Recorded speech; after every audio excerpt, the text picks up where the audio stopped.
सर्वमंगल मांगल्ये शिवे सर्वार्थ साधिके शरणे त्र्यंबके गौरी नारायणी नमोस्तुते। श्री जगदम्बिकाय नमो नमः। ओम ऐं ह्रीं क्लीं चामुंडाय विचे। आप सुन रहे हैं श्रीमद् देवी भागवतम महापुराण के प्रथम स्कंद से अध्याय 8 और 9 की कथा में भगवान विष्णु योगमाया के अधीन क्यों हो गए। ऋषियों के इस प्रश्न के उत्तर में सूत जी के द्वारा उन्हें आद्या शक्ति भगवती की महिमा सुनाना, भगवान विष्णु का मधु कैटभ से 5000 वर्षों तक युद्ध करना, विष्णु जी के द्वारा देवी की स्तुति तथा देवी के द्वारा मोहित मधु कैटभ का विष्णु जी के द्वारा वध करना, व्यास जी की तपस्या और वर की प्राप्ति। ओम नमः चंडिकाय। ऋषिगण बोले सूत जी से कि हे महाभाग सूत जी, हमें इस कथांक में महान अद्भुत संशय है। हे महामते, वेदों, शास्त्रों, पुराणों और बुद्धिमान लोगों की सदा से यह अवधारणा रही है कि ब्रह्मा, विष्णु और शंभु ये तीनों देवता सनातन हैं और इस ब्रह्मांड में इनसे बढ़कर अन्य कोई नहीं है। ब्रह्मा जगत का सर्जन करते हैं, विष्णु पालन करते हैं और शंकर प्रलय काल में संहार करते हैं। ये तीनों ही इसमें कारण हैं। ब्रह्मा, विष्णु और महेश ये तीनों देवता एक ही मूर्ति के 3 स्वरूप हैं। ये लोग कर्मशः रज, सत्व और तम इन तीनों गुणों से युक्त होकर अपना अपना कार्य करते हैं। उन तीनों में माधव, पुरुषोत्तम, आदिदेव जगन्नाथ, श्री हरि श्रेष्ठ हैं और वे सभी कार्य संपादित करने में समर्थ हैं। अनुपम तेज वाले विष्णु से बढ़कर सर्वसमर्थ अन्य कोई भी नहीं है। उन जगतपति विष्णु को योगमाया ने विवश करके भला कैसे सुला दिया। उस समय उन विष्णु की चेतना कहाँ चली गई और उनके जीवन की चेष्टा कहाँ लुप्त हो गई। हे महाभाग सूत जी, यह मान संदेह उपस्थित है हमारे समक्ष। आप इस विषय में यथोचित बताने की हमें कृपा करें। जिस शक्ति के विषय में आप पहले बता चुके हैं कि उसने भगवान विष्णु को भी पराभूत कर दिया था, वह कौन सी शक्ति है? वह शक्ति कहाँ से उद्भूत हुई, शक्ति संपन्न कैसे हुई और उसका स्वरूप क्या है? हे सुवर्त, यह सब हमें स्पष्ट रूप से बतलाइए। जो विष्णु है वे तो सभी के ईश्वर, वासुदेव, जगत के गुरु, परमात्मा, परम आनंद स्वरूप तथा सच्चिदानंद की साक्षात मूर्ति हैं, जो सब कुछ करने में समर्थ, सबका पालन करने वाले, सभी चराचर का सर्जन करने वाले, रजोगुण से रहित, सर्वव्यापी और पवित्र हैं। वे परात्पर विष्णु निद्रा की स्वतंत्रता में कैसे आबद्ध हो गए? हे परंतप सूत जी, हमें इस प्रकार का आश्चर्यजनक संदेह है। हे सूत, हे व्यास शिष्य, हे महामते, आप अपने ज्ञान रूपी खड्ग से हमारे इस संदेह को नष्ट कर दीजिए। ऋषियों की इस बात को सुनकर सूत जी उनसे बोले कि हे मुनिजन, इस चराचर जगत में कौन ऐसा है जो इस शंका का समाधान कर सके, जबकि ब्रह्मा के पुत्र शनकादिक मुनि तथा नारद और कपिल मुनि आदि भी इस विषय में मोहित हो जाते हैं। हे मुनि श्रेष्ठ, हे महाभाग, तब इस जटिल समस्या के विषय में, इस समस्या के समाधान में मैं आपसे क्या कहूँ? देवताओं में भगवान विष्णु ही सर्वव्यापी एवं सभी भूतों के रक्षक कहे गए हैं। उन्हीं से इस चराचर जगत विराट संसार की सृष्टि हुई है। वे सभी देवता परात्पर परमात्मा को नमस्कार करके नारायण, हर्षिकेश, वासुदेव, जनार्दन के रूप में उनकी उपासना किया करते हैं। कुछ लोग महादेव, शंकर, शशि शेखर, त्रिनेत्र, पंचक्वत्र, शूलपाणी और वृषभध्वज के रूप में उन्हीं की उपासना करते हैं। सभी वेदों में भी त्र्यंबकम, कपर्दी, पंचवक्त्र, गौरी देहधारधारी, कैलाशवासी, सर्वशक्ति समन्वित, भूत गणों से सेवित एवं दक्ष यज्ञ विध्वंसक आदि इन नामों से उनका गुणगान किया गया है। हे महाभागों, वैदिक विद्वान लोग सूर्य आदि नामों से भी नित्य प्रातः, साय तथा मध्याह्न काल में संध्या करते समय विविध प्रकार की स्तुतियों से उन्हीं की प्रार्थना करते हैं। सभी वेदों में सूर्य उपासना श्रेष्ठ कही गई है तथा उन महात्मा का नाम परमात्मा कहा गया है। वेदों में सर्वज्ञ वेदज्ञों के द्वारा अग्निदेव की भी स्तुति की गई है। वहाँ त्रिलोकेश, इंद्र, वरुण तथा अन्य देवताओं की भी स्तुति की गई है। जिस प्रकार गंगा अनेक धाराओं में विद्यमान रहकर प्रवाहित होती है, ठीक उसी प्रकार महर्षियों के द्वारा भगवान विष्णु सभी देवताओं में विद्यमान बताए गए हैं। मनीषी विद्वानों ने 3 प्रकार के मुख्य प्रमाण बताए हैं, प्रत्यक्ष, अनुमान और तीसरा है शब्द प्रमाण। न्याय के पंडित 4 प्रमाण मानते हैं, प्रत्यक्ष, अनुमान, उपमान और शब्द प्रमाण। परंतु अन्य मीमांसा के विद्वान लोग अर्थापत्ति को लेकर 5 प्रमाण मानते हैं, पौराणिक विद्वान 7 प्रमाण मानते हैं। इन प्रमाणों से भी जो दुर्गेय है वह है परब्रह्म। इसीलिए इस विषय में बुद्धि, शास्त्र एवं निश्चय आत्मिका युक्ति से बार बार विचार करके अनुमान करना चाहिए। साथ ही सन्मार्ग का अनुसरण करने वाले दृष्टांत द्वारा इस प्रत्यक्ष विज्ञान का चिंतन बुद्धिमान मनुष्य को सर्वदा करते रहना चाहिए। प्रायः सभी पुराण तथा विद्वान ऐसा कहते हैं कि ब्रह्मा में सृष्टि करने की शक्ति, विष्णु में पालन करने की शक्ति, शिव में संहार करने की शक्ति, सूर्य में प्रकाश करने की शक्ति और शेष कश्यप में पृथ्वी को धारण करने की शक्ति स्वभावतः विद्यमान रहती है। इस प्रकार एकमात्र वे आधा शक्ति ही स्वरूप भेद से सभी में व्याप्त रहती हैं। वे ही अग्नि में दाहक तव शक्ति तथा वायु में संचार शक्ति हैं। कुंडलिनी शक्ति के बिना शिव भी शव बन जाते हैं। विद्वान लोग शक्तिहीन जीव को निर्जीव एवं असमर्थ कहते हैं। अतएव हे मुनिजनों, ब्रह्मा से लेकर तरुण पर्यंत सभी पदार्थ इस संसार में शक्ति के बिना सर्वथा ही हैं, क्योंकि स्थावर जंगम सभी जीवों में वह शक्ति ही काम करती है। यहाँ तक कि शक्तिहीन पुरुष शत्रु पर विजय पाने, चलने फिरने तथा भोजन करने में भी सर्वथा असमर्थ रहता है। वह सर्वत्र व्याप्त रहने वाली आदिशक्ति ही ब्रह्मा कहलाती है। बुद्धिमान मनुष्य को चाहिए कि वह अनेक प्रकार के यत्नों के द्वारा सम्यक रूप से उसकी उपासना करे और उसका चिंतन करे। भगवान विष्णु में सात्विकी शक्ति रहती है, जिसके बिना वे अकर्मण्य हो जाते हैं। ब्रह्मा में राशि शक्ति है, वे भी शक्तिहीन होकर सृष्टि कार्य नहीं कर सकते। और शिव में तामसी शक्ति रहती है, जिसके बल पर वे संहार करते संपादित करते हैं। इस विषय पर मन से बार बार विचार करके तर्क और वितर्क करते रहना चाहिए।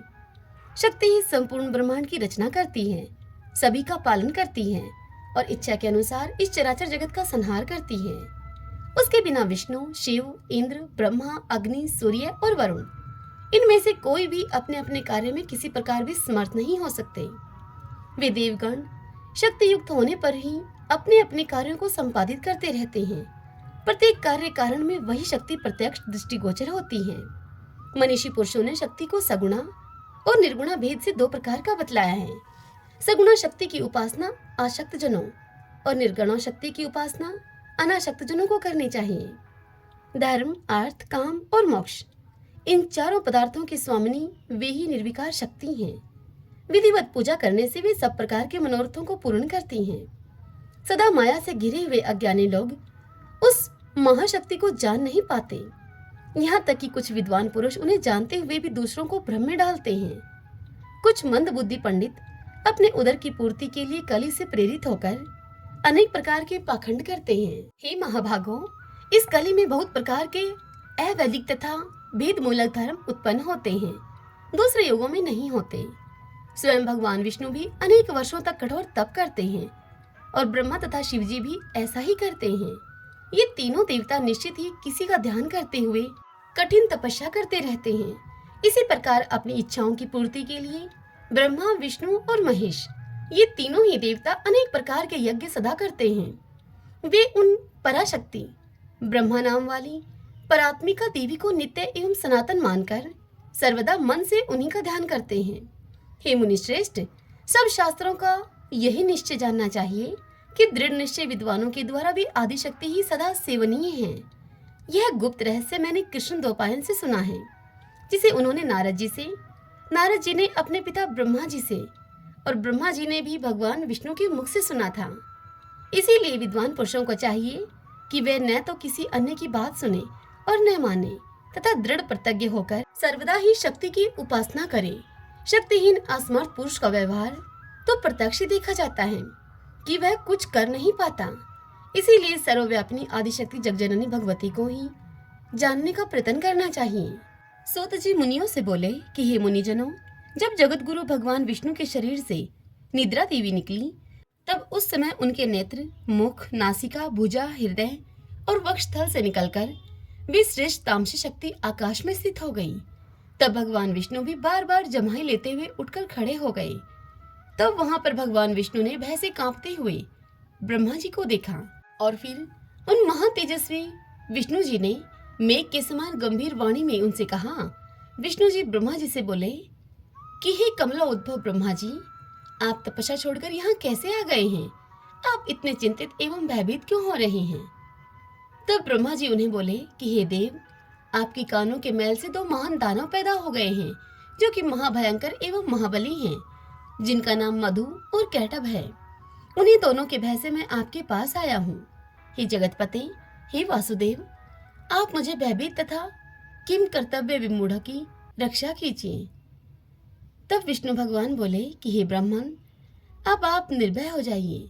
उनकी मृत्यु निकट है, इसलिए वे यहाँ पर युद्ध करने के लिए आएंगे और मैं उन दोनों दैत्यों का वध करूंगा। इतनी बात बताकर सूत जी मुनियों से आगे बोले कि इस प्रकार भगवान विष्णु ब्रह्मा से यह कह ही रहे थे कि तभी वे दोनों मतवाले महाबली दैत्य ब्रह्मा जी को ढूंढते हुए वहां पर आ पहुंचे। हे श्रेष्ठ मुनियों, वे दैत्य उस महासागर के जल में बिना किसी अवलंब के ही निश्चिंत होकर वहां खड़े हुए थे। उन अहंकारी राक्षसों ने ब्रह्मा जी से कहा कि तुम भागकर इनके पास क्यों आ गए? अब तुम हमसे युद्ध करो। इनके देखते देखते ही हम लोग इन्हें मार डालेंगे और फिर शेषशैया पर सोने वाले इस पुरुष को भी हम मार डालेंगे। इसलिए तुम हम दोनों भाइयों से या तो युद्ध करो अथवा यह कहो कि मैं तुम्हारा सेवक हूँ। सूत जी बोले कि उन दैत्यों का यह वचन सुनकर भगवान विष्णु ने उनसे कहा, अरे दानवेंद्रो, तुम दोनों मेरे साथ यथेच्छ युद्ध करो। मैं तुम दोनों दैत्यों का घमंड अभी चूर चूर कर डालूंगा। हे महाभागो, तुम दोनों की लड़ने की इच्छा है और अपने को तुम महायोद्धा समझ रहे हो, तो तुम आ जाओ, युद्ध के लिए तैयार हो जाओ। भगवान विष्णु का यह वचन सुनते ही उन दैत्यों के नेत्र क्रोध से लाल हो गए और जल में खड़े हुए निराधार वे दोनों भयंकर दानव युद्ध करने को तैयार हो गए। इनमें मधु दैत्य कुपित होकर विष्णु जी से युद्ध करने के लिए शीघ्र ही चल पड़ा और दैत्य कैटभ वहीं पर खड़ा रहा। दो मतवाले वीरों के समान मधु और विष्णु में बाहु युद्ध होने लगा। जब मधु थक गया तब कैटभ उनसे लड़ने के लिए आया। इस प्रकार कर्मशः कुपित एवं मदांग दोनों दैत्य परम प्रतापी भगवान विष्णु के साथ बारी बारी से बाहु युद्ध करते रहे। उस समय वहां उस युद्ध के दृष्टा ब्रह्मा और आकाश में स्थित आदिशक्ति देवी थी। बहुत दिनों तक युद्ध करते करते भी वे दैत्य नहीं थके। तब भगवान विष्णु को गलानी होने लगी।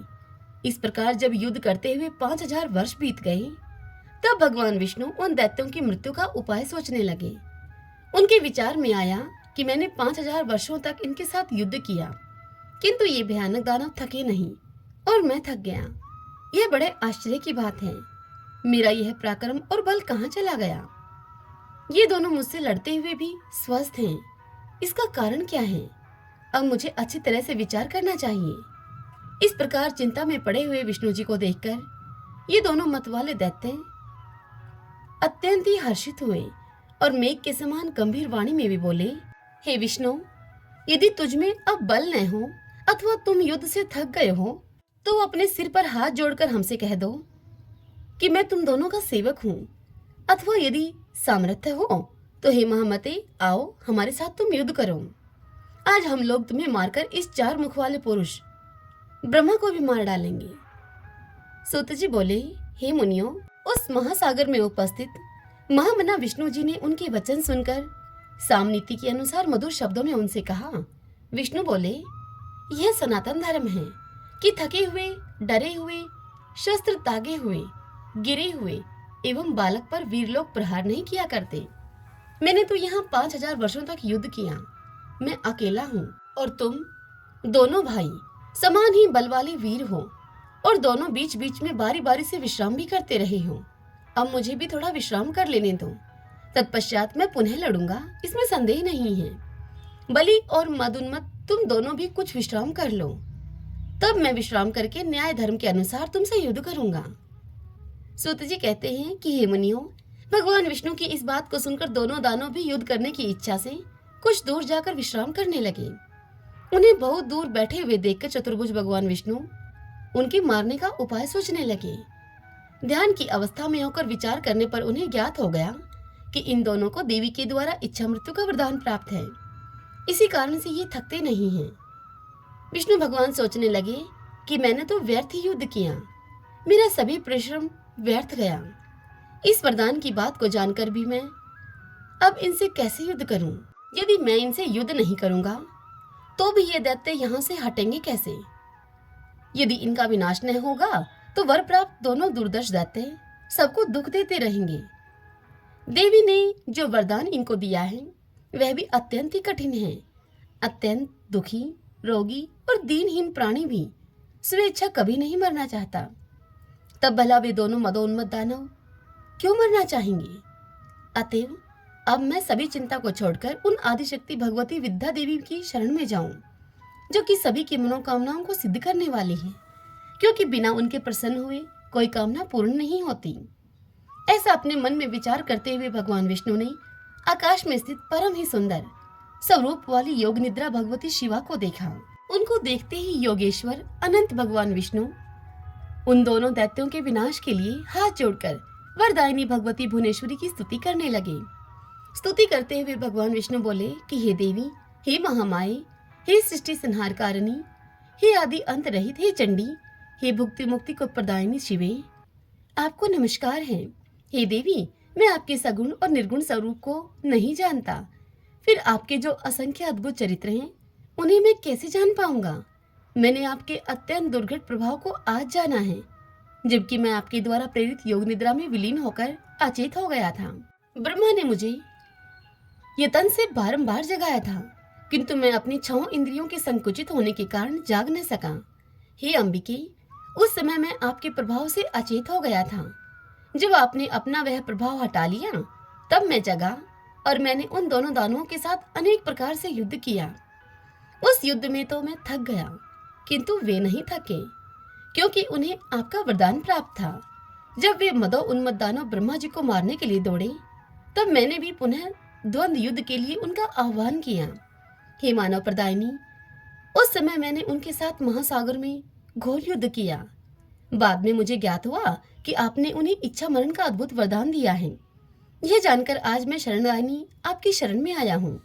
अतएव हे माता, अब मेरी सहायता आप ही करें, क्योंकि मैं युद्ध करते करते बहुत ही खिन्न हो गया हूँ। हे देवताओं की पीड़ा को हरने वाली, आपके वरदान से वे दोनों दानव मदो उन्मत्त हो गए हैं। वे दोनों पापी दैत्य मुझे मार डालना चाहते हैं। अब मैं क्या करूं? मैं कहाँ जाऊं? प्रणाम करते हुए उन जगन्नाथ सनातन वासुदेव विष्णु के ऐसा कहने पर मुस्कुराती हुई उन देवी ने भगवान विष्णु से कहा कि हे देव, हे हरे, हे विष्णु, आप पुनः उनसे युद्ध कीजिए। इन दोनों वीरों को छल पूर्वक मोहित करके ही मारा जा सकता है। मैं अपनी वक्र दृष्टि से उन्हें मोहित कर दूंगी। हे नारायण, अपनी माया से जब मैं इन्हें मोहित कर दूंगी तब आप शीघ्र ही इन दोनों का वध कर डालिएगा। सुत जी मुनियों से इस कथा को सुनाते हुए आगे कहते हैं कि हे मुनियों, देवी के प्रीति रस से पूर्ण उन वचनों को सुनकर भगवान विष्णु उस सागर में युद्ध स्थल में आकर वहां खड़े हो गए। तब विष्णु जी को आते हुए देखकर वे दोनों युद्ध के अभिलाषी महाबली दैत्य भी वहां पर आ डटे। भगवान विष्णु को अपने सामने देखकर वे बड़े ही प्रसन्न हुए और वे कहने लगे कि हे महाकाम, हे चतुर्भुज, ठहरो ठहरो। हार और जीत को प्रारब्ध के अधीन समझकर अब तुम हमारे साथ युद्ध करो। बलवान व्यक्ति विजय प्राप्त करता है, किंतु कभी कभी भाग्यवश दुर्बल व्यक्ति भी जीत जाता है। आप जैसे महापुरुष को जय या पराजय में हर्ष या शोक कभी नहीं करना चाहिए। आपने दानव शत्रु होकर पूर्व काल में बहुत से दैत्यों को अनेक बार हराया है, परंतु इस समय तो हम दोनों के साथ लड़ते हुए आप पराजित हो गए हैं। ऐसा कहकर वे दोनों महाबाहु दैत्य युद्ध करने को तत्पर हो गए। तब वहां अवसर देखकर जो ही विचित्रकर्मा विष्णु जी ने उन दोनों पर मुष्टि से प्रहार किया, तो ही उन दोनों बलो उन्मत्त दैत्यों ने भी विष्णु जी पर मुष्टि प्रहार किया। इस प्रकार उनमें परस्पर महाभयंकर युद्ध होने लगा। उन दोनों महाबलशाली दानवों को युद्धरत देखकर नारायण श्री हरि ने दीन दृष्टि से भगवती की ओर देखा। विष्णु जी की ऐसी करुणाजनक दीन दशा को देखकर अरुण नेत्रों वाली भगवती उन दोनों दैत्यों की ओर देखकर हंसने लगी और उन्होंने दूसरे काम बाणों के समान मंद मुस्कान युक्त तथा प्रेम भाव से भरे हुए अपने कटाक्षों से उन दोनों दानवों पर प्रहार किया। इस प्रकार देवी के कटाक्ष को देखकर वे पापी मधुकैटभ अत्यंत ही मोहित हो गए। वे कामान दानव अपने ऊपर भगवती की विशेष अनुकंपा जानकर काम बाण से अत्यंत ही पीड़ित होने लगे और अपूर्व शोभाशालिनी भगवती को देखते हुए वे कहीं खड़े हो गए। भगवान विष्णु भी देवी के उस प्रयत्न को समझ गए। दोनों कामी दानवों को देवी की माया से विमोहित जानकर सर्व कार्य साधक भगवान विष्णु ने वहां मेघ के समान गंभीर एवं मधुर वचनों के द्वारा उन दोनों का उपहास करते हुए उनसे कहा विष्णु भगवान ने उन दानवों से कहा, हे वीरों, तुम्हारी जो इच्छा हो वह वरदान मुझसे मांगो। हम दोनों के युद्ध से मैं अत्यंत हर्षित हूँ, इसलिए मैं तुम्हें मनोअभिलषित वर दूंगा। यद्यपि पूर्व काल में भी मेरे द्वारा अनेक दानव युद्ध करते हुए देखे गए हैं, किंतु तुम दोनों भाइयों के समान मैंने किसी को देखा या सुना नहीं। तुम दोनों के अतुलनीय बल को देखकर मैं बहुत ही संतुष्ट हूँ। हे महाबली दानवों, मैं तुम दोनों भाइयों की वांछित कामनाएं पूर्ण करूंगा। सूत जी आगे कहते हैं कि हे मुनियों, विष्णु जी का यह वचन सुनकर कमल के समान नेत्रों वाले काम पीड़ित वे दोनों दैत्य जगत आनंद दायिनी भगवती महामाया को देखते हुए विष्णु जी से अभिमान पूर्वक बोले।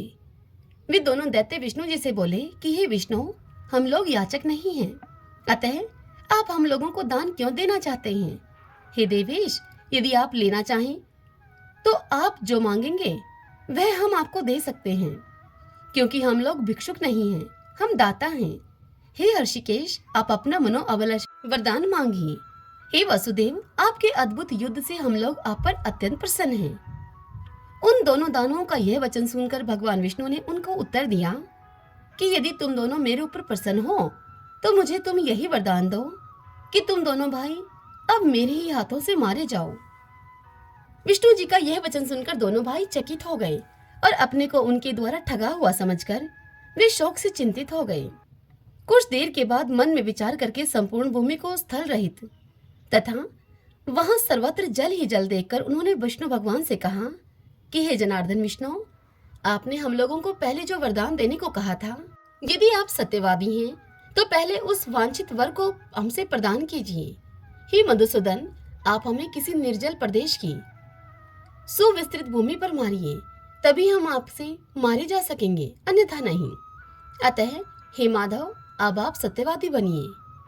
तब भगवान विष्णु ने अपने सुदर्शन चक्र का स्मरण करके उन दानवों से हंसते हुए कहा कि हे महाभागो, तुम्हारे कथन के अनुसार निर्जल तथा सुविस्तृत भूमि पर ही मैं आज तुम दोनों को मारूंगा। ऐसा कहकर देवताओं के आराध्य भगवान विष्णु ने अपनी दोनों जांघों को सुविस्तृत करके जल के ऊपर ही स्थल दिखा दिया और उनसे कहा कि हे दैत्यों, देखो, यहाँ जल नहीं है, पृथ्वी है, अतः यहीं पर तुम दोनों अपना सिर रखो। ऐसा करने से ही आज हम और तुम दोनों सत्यवादी सिद्ध होंगे। उस समय विष्णु जी का तथ्यपूर्ण वचन सुनकर तथा अपने मन में विचार करके उन दोनों दैत्यों ने अपना शरीर बढ़ाकर हजारों योजन लंबा चौड़ा कर लिया। तब भगवान विष्णु ने भी अपनी दोनों जांघों को बढ़ाकर उससे भी द्विगुणित कर दिया। यह देखकर वे दोनों दैत्य बड़े ही विस्मय में पड़ गए, परंतु अपनी बात सत्य प्रमाणित करने के लिए उन्होंने अपने अपने मस्तक उस अत्यंत अद्भुत जांघ पर रख दिए।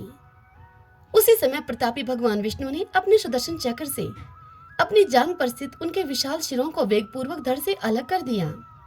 जब दोनों दैत्य मधु और कैटब मारे गए, तब उन्हीं की मेद अर्थात चर्बी से संपूर्ण सागर पट गया। हे मुनीश्वरों, तभी से पृथ्वी का नाम मेदिनी पड़ गया और इसलिए मृतिका भी अभक्ष्य मानी जाने लगी। आप लोगों ने जो प्रश्न किया था उसका ठीक ठीक मैंने उत्तर दे दिया। बुद्धिमान मनुष्य को चाहिए कि वे महामाया महाविद्या की सर्वदा उपासना करते रहें, क्योंकि वे पराशक्ति ही समस्त देव दानवों के द्वारा आराध्य हैं। उनसे बढ़कर कोई दूसरा देवता तीनों लोकों में नहीं है। यह बात सर्वदा सत्य है एवं वेदों तथा शास्त्रों का निष्कर्ष है कि सगुण अथवा निर्गुण रूप में सर्वदा उस पराशक्ति का ही पूजन करते रहना चाहिए। यह सुनकर ऋषिगण बोले सूत जी से कि हे सूत जी, आपने हमें पहले ही बतला दिया है कि असीम तेज वाले व्यास जी ने कल्याणकारी समस्त पुराणों की रचना करके उन्हें शुकदेव जी को पढ़ाया। व्यास जी ने घोर तप करके शुकदेव जी को किस प्रकार पुत्र रूप में प्राप्त किया। व्यास जी के मुख से आपने जो कुछ सुना है वह सब हमसे विस्तार पूर्वक कहिए। तब सूत जी बोले मुनियों से कि हे श्रेष्ठ मुनिवरों, सत्यवती पुत्र व्यास जी से जिस प्रकार योगी जनों में श्रेष्ठ साक्षात मुनि स्वरूप शुकदेव जी उत्पन्न हुए, उत्पत्ति के उस इतिहास को मैं आप लोगों को बता रहा हूँ। सत्यवती के पुत्र महर्षि व्यास पुत्र प्राप्ति के लिए दृढ़ संकल्प करके अत्यंत ही मनोहर सुमेरु पर्वत पर उस पर्वत के शिखर पर कठोर तपस्या करने लगे। नारद जी से सुने गए एकाक्षर वाग बीज मंत्र का जप करते हुए तपोनिधि व्यास जी पुत्र प्राप्ति की कामना से प्रातपरा महामाया में अपना ध्यान केंद्रित किए हुए मन ही मन यह सोच रहे थे कि अग्नि, भूमि, वायु और आकाश इनकी शक्ति से संपन्न पुत्र की मुझे प्राप्ति हो। इस प्रकार प्रभुता संपन्न वे व्यास जी निराहार रहते हुए 100 वर्षों तक शंकर एवं सदाशिवा भगवती की आराधना में लीन रहे। अनेक से विचार करते हुए महर्षि व्यास इस निष्कर्ष पर पहुंचे कि शक्ति ही सर्वत्र पूजनीय है। निर्बल प्राणी लोक में निंदा का पात्र होता है और शक्तिशाली की पूजा की जाती है। जहाँ पर्वत शिखर पर कर्णिकार पुष्प के अद्भुत वन में देवता एवं महातपस्वी मुनिवृंद विहार करते हैं, जहाँ सूर्य, वसु, रुद्र, पवन, अश्विनी कुमार, द्वै एवं ब्रह्मवेताओं में श्रेष्ठ अन्य मुनिजन निवास करते हैं, मधुर संगीत की ध्वनि से मुखरित उसी सुमेरु पर्वत की चोटी पर सत्यवती नंदन धर्मात्मा व्यास जी ने तपस्या की। उनके इस तपस्रण के प्रभाव से समग्र चराचर जगत व्याप्त हो गया और महामेधा संपन्न पराशर पुत्र व्यास जी की जटा अग्निवर्ण हो गई। तदंतर व्यास जी का यह तेज देखकर इंद्र भयभीत हो गए। तब इंद्र को भय आकरण तथा व्याकुल देखकर भगवान शंकर जी उनसे कहने लगे। शंकर जी इंद्र से बोले कि हे सुरेश्वर, आपको क्या दुख है? हे इंद्र, आज आप इस तरह भयग्रस्त क्यों हैं? तपस्वियों से कभी भी ईर्ष्या नहीं करनी चाहिए, क्योंकि मुनिगण मुझे भक्ति संपन्न जानकर ही तपस्या करते हैं। ये तपस्वी मुनि लोग कभी भी किसी का अपकार नहीं चाहते हैं। शंकर जी के ऐसा कहने पर इंद्र उनसे बोले। इंद्र ने भगवान शंकर से कहा कि व्यास जी ऐसा तप किस लिए कर रहे हैं, उनकी क्या मनोकामना है? तब शंकर भगवान इंद्र से बोले कि व्यास जी पुत्र प्राप्ति की कामना से यह कठोर तप कर रहे हैं। इन्हें यह तपस्या करते हुए पूरे 100 वर्ष हो चुके हैं, अतः मैं इन्हें कल्याणकारी पुत्र प्रदान करूंगा। सूत जी आगे कहते हैं कि हे मुनियों, दया भाव से युक्त प्रसन्न मुख वाले जगत गुरु भगवान शंकर ने इंद्र से ऐसा कहकर मुनि व्यास जी के पास जाकर वे बोले। भगवान शंकर व्यास जी से बोले कि वासवी पुत्र, उठो, तुम्हें कल्याणकारी पुत्र अवश्य प्राप्त होगा। हे निष्पाप, तुम्हारा वह पुत्र सभी प्रकार के तेजों से संपन्न, ज्ञानवान, यशस्वी और सभी लोगों को सदा ही अतिशय प्रिय, समस्त सात्विक गुणों से संपन्न तथा सत्य रूपी पराक्रम से युक्त होगा। सूत जी बोले मुनियों से कि तब शूलपाणी शंकर जी का मधुर वचन सुनकर उन्हें प्रणाम करके द्वैपायन व्यास जी ने अपने आश्रम के लिए प्रस्थान किया। वहां पहुंचकर कई वर्षों तक घोर तप करने के कारण अतिशय श्रांत महर्षि व्यास जी अरण्य में स्थमायित अग्नि को प्रकट करने की कामना से अग्नि का मंथन करने लगे। मंथन कर रहे व्यास जी के मन में उस समय महान चिंता हो रही थी। मंथन तथा अग्नि के पारस्परिक संयोग से प्रकटित अग्नि को देखकर व्यास जी के मन में अचानक ही पुत्र उत्पत्ति का विचार आया कि अग्नि मंथन जनित अग्नि की भांति मुझे पुत्र कैसे उत्पन्न हो, क्योंकि पुत्र प्रदान करने वाली अग्नि रूपी वह रूपवती उत्तम कुल में उत्पन्न तथा पतिव्रता युवती स्त्री मेरे पास है ही नहीं। साथ ही पैरों की श्रृंखला के समान स्त्री को मैं कैसे अंगीकार करूं? पुत्र उत्पन्न करने में कुशल और पातिव्रत धर्म में सदा ही तत्पर रहने वाली पत्नी मुझे कैसे मिले? पति प्रायणा, निपुण, रूपवती कैसी भी स्त्री हो, वह सदा ही बंधन के कारण ही बनी रहती है। स्त्री सदा अपनी इच्छा के अनुसार सुख प्राप्त करना चाहती है। शंकर जी भी नित्य स्त्री के मोहपाश में फंसे हुए रहते हैं। अतः अब मैं अत्यंत विषम ग्रस्त आश्रम धर्म को किस प्रकार से अंगीकार करूं? व्यास जी अपने मन में ऐसा विचार कर ही रहे थे कि आकाश में समीप में स्थित गर्तराची नामक अप्सरा उन्हें दृष्टिगोचर हुई। चंचल कटाक्षों वाली उस श्रेष्ठ अप्सरा को पास में ही स्थित देखकर कठोर नियम संयम धारण करने वाले व्यास जी शीघ्र ही कामबान से आहत अंगों वाले हो गए और वे व्यास जी सोचने लगे कि अब इस विषम संकट के समय में क्या करूं? धर्म के समक्ष इस दुर्जय काम वासना के वशीभूत होकर यदि मैं छलने के लिए यहाँ उपस्थित हुई इस अप्सरा को अंगीकार करता हूँ, तब ऐसी स्थिति में महात्मा तथा तपस्वीगण मुझ कामा शक्ति से विवल का यह उपहास करेंगे कि 100 वर्षों तक कठिन तपस्या करने के बाद भी एक अप्सरा को देखकर महातपस्वी व्यास इतने विवश कैसे हो गए? और फिर यदि इसमें अतुलनीय सुख हो तो ऐसी निंदा भी होती रही, अर्थात उसकी अपेक्षा भी की जा सकती है। गृहस्थ आश्रम धर्म पुत्र प्राप्ति की कामना पूर्ण करने वाला, स्वर्ग की प्राप्ति कराने वाला तथा ज्ञानियों को मोक्ष देने वाला कहा गया है, किंतु वैसा सुख इस देवकन्या से नहीं प्राप्त होगा।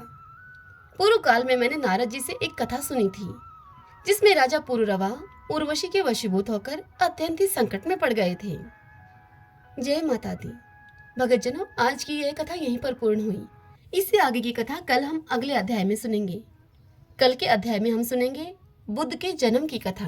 राजा सुदुमन की इला नामक स्त्री के रूप में परिणति, इला का बुद्ध से विवाह और पुरुरवा की उत्पत्ति, भगवती की स्तुति करने से इला रूपधारी राजा सुदुमन की सायुज्य मुक्ति तथा राजा पुरुरवा और उर्वशी की कथा। आज की यह कथा आप सबको कैसी लगी? इस वीडियो को लाइक करके और कमेंट बॉक्स में जय माता दी लिखकर आप मुझे अवश्य बताइए। यदि आपने हमें पहली बार सुना है आज, तो आप हमारे इस चैनल श्री कृष्ण दीवानी को सब्सक्राइब कर लीजिए। बेल आइकन के बटन को भी जरूर ध्यान से पुश कर देना, ताकि आपको आने वाले हमारे नए वीडियोस की जानकारी, उनका नोटिफिकेशन आपको मिल सके। जय माता दी। ओम नमः चंडिकाय।